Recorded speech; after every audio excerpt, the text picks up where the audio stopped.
I get a lot of reasons of why people come into the gym, a lot of different reasons. But one of the main ones is weight loss. But there's a difference between weight loss and fat loss, and spot reduction fat loss is a myth. That's not something that you can do. So, first, what's the difference between weight loss and fat loss? Weight loss is just the scale moves, right? The number on the scale goes down. And there's a lot of ways to manipulate that number, right? We can lose muscle, we can dehydrate ourselves, we can just not eat. Like there's a lot of things you can do just to manipulate that number on the scale. So it's not always the best way to get that number. But people have this idea of, hey, I need this number to go down. I think most people, weight loss isn't what they're looking for. It's fat loss or body composition. They want their body composition to be different, right? They want to be leaner. Now, some people that have a lot of extra weight, yes, just getting the weight down is going to be helpful, and they should do that. Um, but most people that come in, it's mainly about body composition, and maybe some weight loss in there might help. When we talk about body composition, we want to lose fat. Most people want that. And I think the narrative in the zeitgeist, or in media about muscle, is starting to get better. But we also want to increase our lean muscle mass, and increasing our lean muscle mass is going to help us reduce our fat as well. So losing that fat, building muscle, building more lean muscle mass, you're going to look better, you're going to feel better, and your body composition is going to be better. Your clothes are going to fit different, they're going to fit better, and that's really what people are looking for. And like I said, like, the scale can lie. It's a data point, it's not the data point. And even a body composition, that can fluctuate a little bit as well, depending on the time of day and the type of test. So if it's a scale, if it's a body composition is obviously better, but think of them as data points.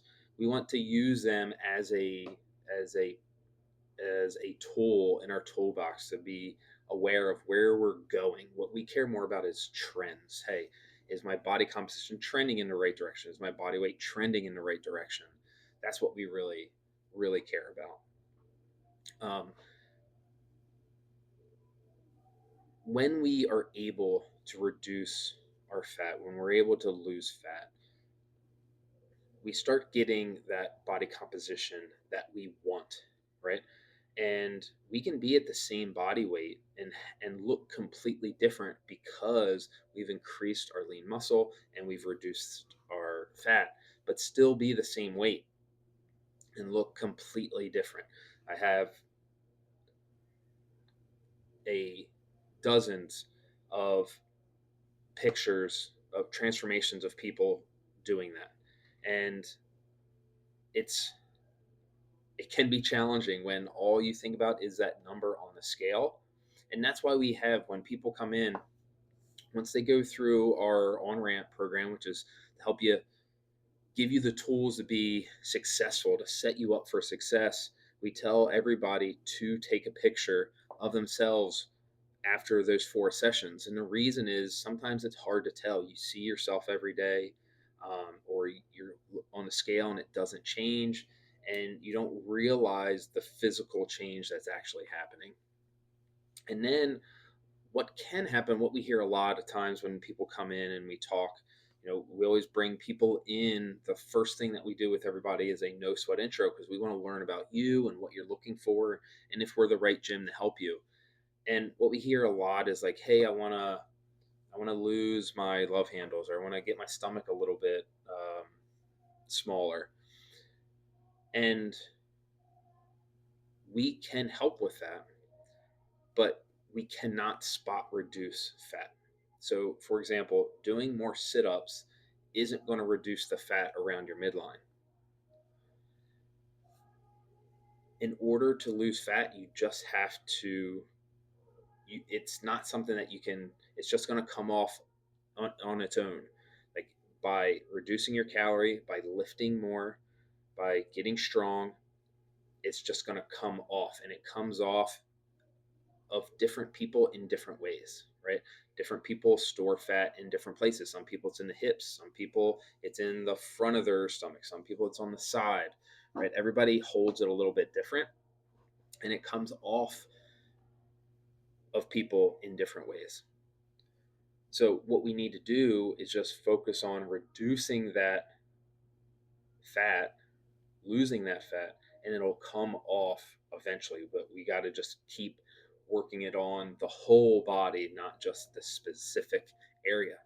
Now, the one caveat to that is if you can make the muscle larger, it can look like you have reduced the fat in that area. So, for example, yes, I can't spot reduce fat in my biceps, but I can make my bicep muscles bigger. And by making them bigger, that's going to spread that fat out. So, if my fat is higher or the same, but my muscles are bigger, I'm going to look like my fat is down. And the likelihood is if you make your biceps bigger, if you make your lean muscle mass bigger, the fat's going to come down anyway. So you're kind of getting two for one. So we need to focus on not so much reduction, a spot reduction, but just overall fat loss. Lifting weights, doing interval work. But the biggest thing is consistency. Consistency in working out, consistency in nutrition. When we're all over the place, when you're good all week and then you just lose it on the weekends, that's how we're not going to have progress. You need Working out is a reason to eat well, not a reason to eat bad. So focusing on consistency in both the gym and in our nutrition. That's what we're looking for. We need to make sure we're getting protein, we're training, we're moving more in our life, right? Instead of just going home and sitting in the chair, going out for a walk or playing with the kids or sitting on the floor instead of sitting in the chair. Being aware of your calories and making sure that we're aware of our goals even on the weekends, even when it's hard, right? Um, rather the discipline, rather rather the pain of discipline than the pain of regret. That's what I have here on my wrist, and I try to think about that all the time. All right. So the final thing, we need all those things. We need to shift that mindset. We need to shift that mindset of, hey, I just need the scale to go down. We want to focus on getting that fat down. We want to focus on that body composition. And we need to do it with consistency in nutrition and working out, getting that strength training in, getting that protein in. So, doing that, having a support system is going to make this much, much easier. Having a community that is doing the same thing, that are doing healthy and fit people things. If you're around healthy and fit people, you're probably going to be the next one. Having a coach to help you on those weekends when you're working on nutrition, when you're trying to make sure to keep your goals front of mind, can be very helpful. And that's what we do. We do fitness, nutrition, and we do fitness through personal training, through semi-private, through group. Those are big ones. And then we do nutrition coaching, one-on-one, helping you build consistent habits on the long term. If you want to lose 50 pounds in 2 months, we're not the people that do that. If you're looking for sustainable long-term um, goals, you want to make a change and be able to keep this for long periods of time, that's what we help with, right? It's a process. We want to build habits, we want to build consistency, and that's how we get better, and that's how we kick ass into our 90s. Cheers.